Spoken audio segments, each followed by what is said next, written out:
भगवान विष्णु ने नारद का घमंड चूर करने के लिए एक नगर बसाया और उस राज्य में एक राजा था, शील निधि उसकी कन्या थी विश्वमोहिनी।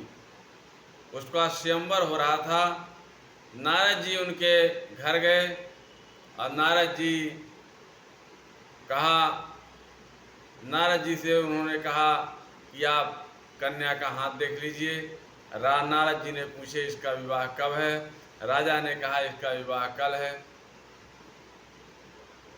अब राजा के मन में ये बात बैठ गई कि कन्या बहुत सुंदर है, अगर ये कन्या हमको मिल जाए और वरमाला हमारे डाल दे तो कितना अच्छा होगा।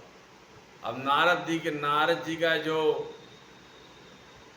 वैराग्य था वो खत्म हो गया और वो तुरंत वहाँ से निकले, मन में विचार करने लगे और तुरंत विष्णु जी के पास गए, उनका स्वरूप मांगा।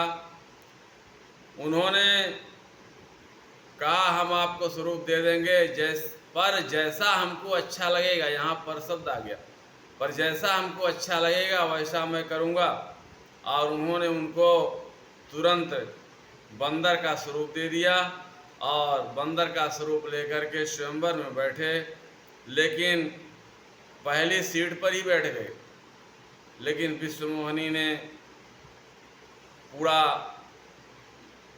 स्वयंवर घूम डाली, किसी को जयमाला डाली नहीं। नारद जी विचार करने लगे और शंकर जी के दो गण आए थे, वो नारद जी के पीछे ही खड़े थे, नारद जी की सेवा में लगे थे। गण हंस रहे थे मनी मन कि इनके कन्या माला डालेगी या नहीं डालेगी, इनका मुंह तो बंदर का है। और वो मन मन हंसे ही जा रहे थे।